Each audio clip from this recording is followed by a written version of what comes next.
Yikes. Okay. Being controlling. Trying to control other people, especially those that you love and that you care about. Um, uh, Brutal. Um, I don't know, for me, I definitely have done this, continue to do this. Um, my family, origin family, my current family, my partner. Now that I'm a parent myself, my kids, my pets. I'm a I'm a controlling guy. Um, this has been a main thing I think that I have fought once I realized how controlling I actually am, because that's a negative term, right? No one wants to be controlling or called controlling. Not cool. Um, Fought it pretty hard and continue to do so because it is an urge. It's like a drive in here, way down deep, which I always think just means that it's old, very old. So, what is the point of controlling people? Or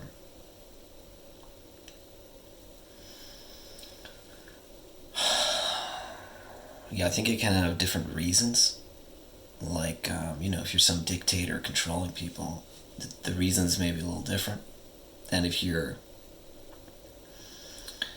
trying to control your parent, for instance, because you think they're hurting themselves, that's different.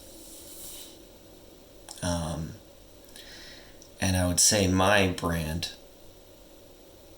is more the latter there.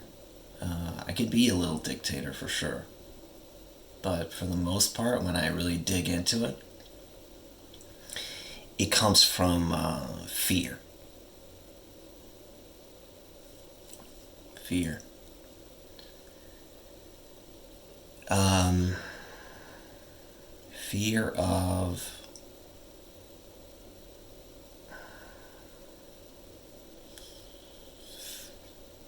watching someone I care about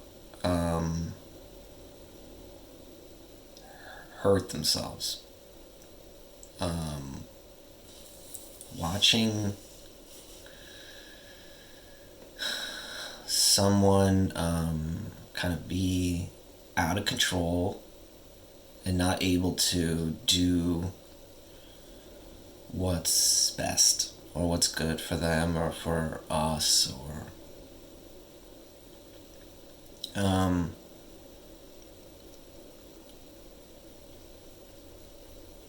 that's what it feels like. So, and nowadays, when I'm trying to control my wife, it's most of the time it's some tiny, tiny version of this, right? It's like I react to some small, tiny thing that I think could be done in a better way, or however I like to think about it. And then I feel a tremendous urge to tell her this, to make it different, to like show her, you know what I mean? Like, um, and it's a overreaction, huge overreaction. Um,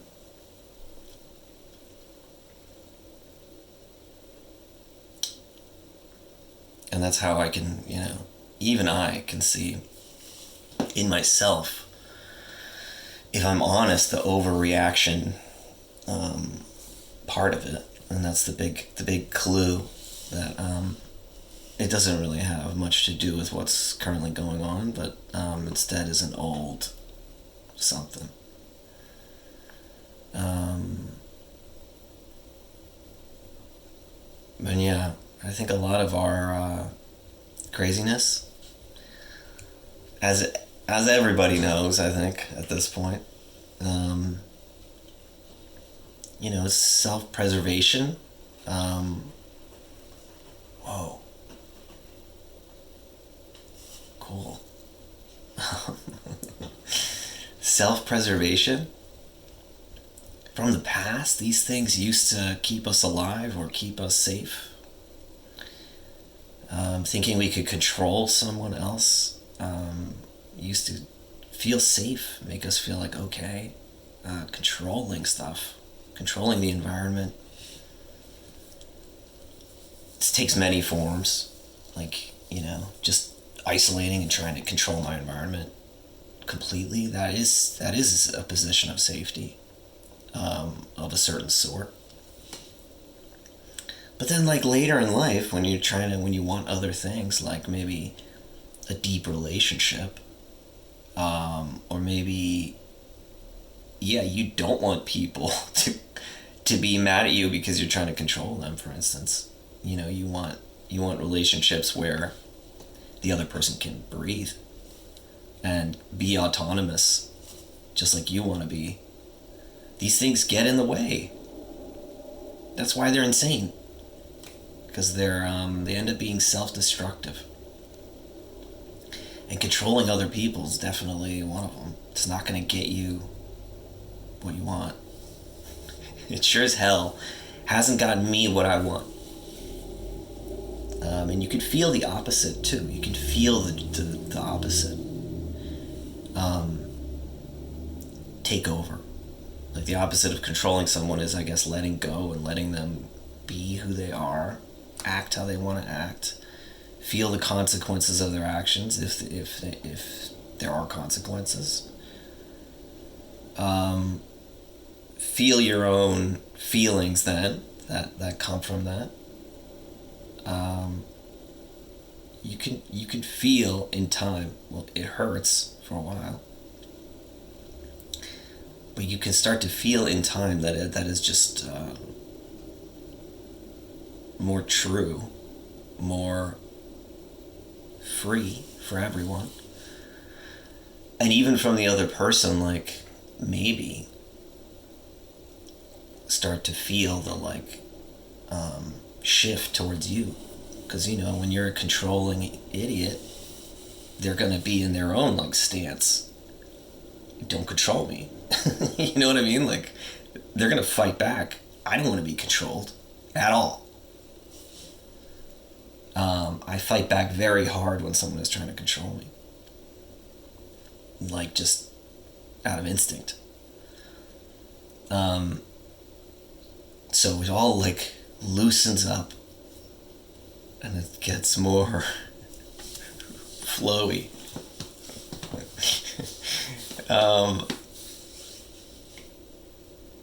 Yeah, I mean, what a shift that is. What a difference that is. I think being controlling is just like an extension of judgment too, in a certain way. Like you judge something, and then being controlling is the action that you take then.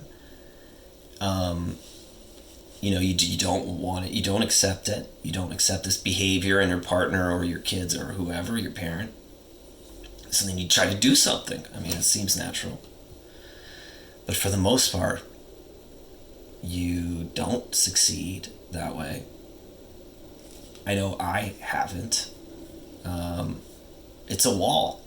You're banging your head on a wall that's made out of brick or something else hard, and you just feel the pain over and over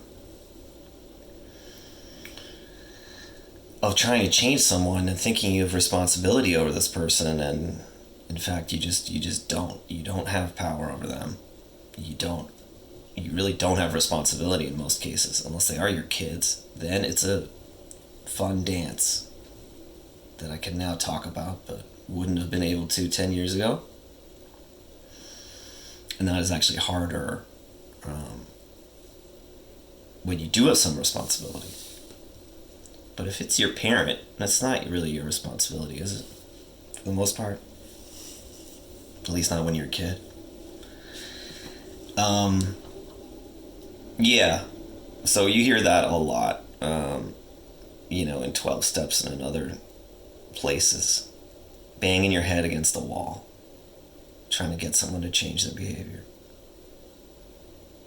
And it's a hard one to learn because, man, you got to hit your head on that wall a lot before you realize, maybe, or you could do it for the rest of your life, before you realize, like, oh man, this is not working.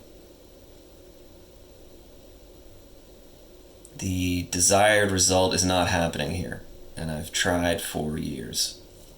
I tried for years, for sure. Many years.